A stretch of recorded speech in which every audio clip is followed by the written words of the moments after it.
السلام علیکم۔ وعلیکم السلام۔ جس طرح سے 11 امام معصومین کے دور میں رہا ہے ایسا کہ کچھ ان کے ناصرین میں بھی رہے ہیں اور کچھ ان کے مخالف بھی رہے ہیں، تو امام زمان علیہ السلام کے بارے میں بھی یہی کہا جاتا ہے کہ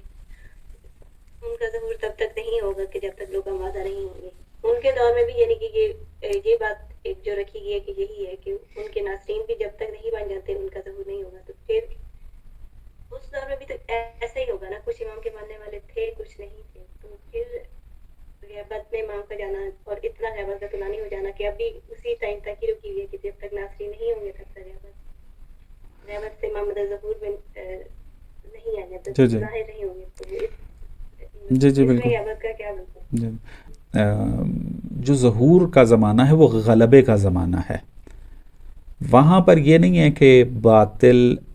مٹ جائے گا، کیونکہ باطل اگر مٹ جائے گا تو پھر اختیار کوئی معنی وہاں پر نہیں رکھتا، یا مثلا جو ہے وہ چونکہ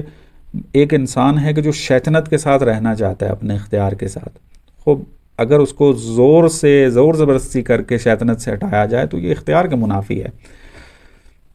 تو باطل تو موجود رہے گا، برے لوگ معصیت کار بھی ظہور کے زمانے میں ہوں گے، لیکن غلبہ جو ہے وہ نیکی کا ہوگا، غلبہ حق کا ہوگا، غلبہ نیک لوگوں کا ہوگا،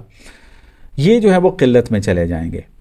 ان کے لیے جو ہے وہ معاشرہ تنگ ہو جائے گا، اور ان جس طرح آج نیکی کرنا بعض مثلا دیکھیں آج کل حجاب ایک یونیورسٹی جیسے ماحول کے اندر کرنا، حتیٰ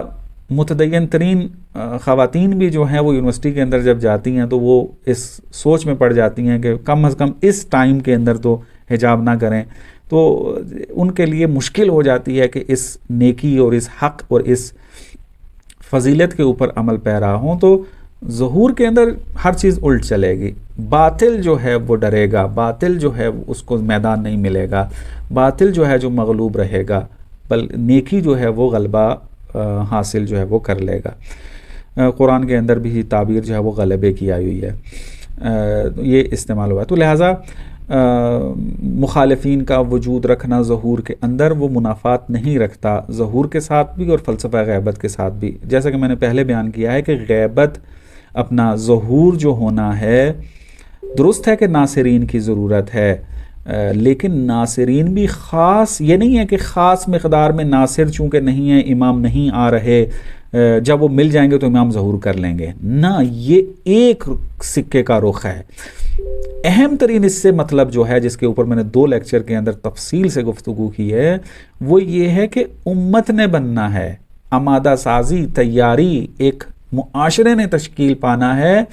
تو ایک دستہ جمعی، ایک اجتماعی طور کے اوپر جو ہے وہ تیاری کی ضرورت ہے،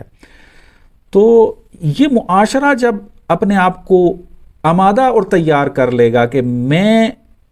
اپنا نقش و کردار ادا کر سکتا ہوں مہدوی معاشرے کے اندر، تو ظہور جو ہے وہ ہو جائے گا۔ اس کے اندر پھر کیا ہے، ایسے ناصرین بھی موجود ہوں گے کہ جو خواص ہوں گے،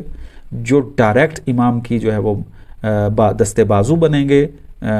کام شام کرنے کے اندر مختلف مینجمنٹ اور سیاست ہو، اقتصاد ہو، فلانا فلانا، یہ ساری چیزیں جو میں نے آپ کو بیان کی تھی، تو لہٰذا کوئی اس طرح مشکل پیش نہیں آتی۔